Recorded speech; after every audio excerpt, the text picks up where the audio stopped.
If you're new, press the bell icon to get the latest notifications. Assalamu alaikum everyone, welcome back to a quick Bitcoin update today. So Bitcoin at the moment is looking to still make a sideways movement, and this sideways movement only shows a move up to 23,277. I've been through this one with you in previous videos, and it still seems like someone, if they want to trade, they can actually trade with a stop loss. We don't want to lose Bitcoin at any cost to 20,211. If you start to lose Bitcoin down at this lowest point of it, that's going to be actually pretty ugly at the moment. So you went up like that, you move sideways, you're breaking out, you retested everything, it's perfect, and we still are in a rally to come up to 23,000 at the moment. I just want to see how the weekly is. Today's Wednesday. Normally Wednesdays are very good for crypto.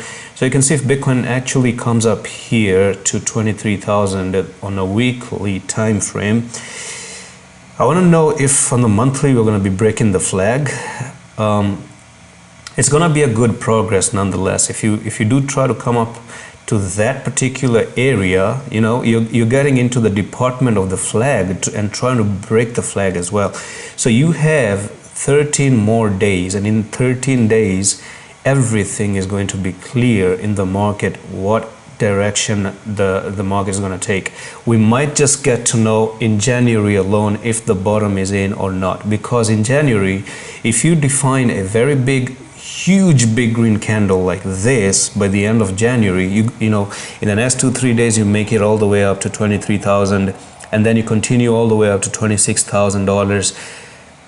Wow, I'm gonna say that the traffic is cleared. Right now the traffic is still kind of blocked because we're still under this resistance line, and we don't want to lose this on a January. So basically what I'm saying, we don't see February start to dump down to 16,000 again. If February does something like that, then it's very clear that this is going to be officially in play to actually move to 3,000. So you do have the time, Bitcoin, to prove yourself. This is a retest time. If the retest gets it, and you see the bear flag is there. I don't know why people are going to scratch their head, but why don't we just keep it very simple and take things as they're meant to be taken? And you have a bear flag. Yes, it's supposed to take you to 8,800. You're retesting the bear flag. What if you just break the bear flag? You're not going to go down. Simple. It's very simple theory right there. Breakdown, retest, pass the retest, bear flag destroyed. Fail the retest, we're in play. And that's pretty much it for this Bitcoin. Cannot be simpler than that. I'm going to see you in the next one. Allah Hafiz.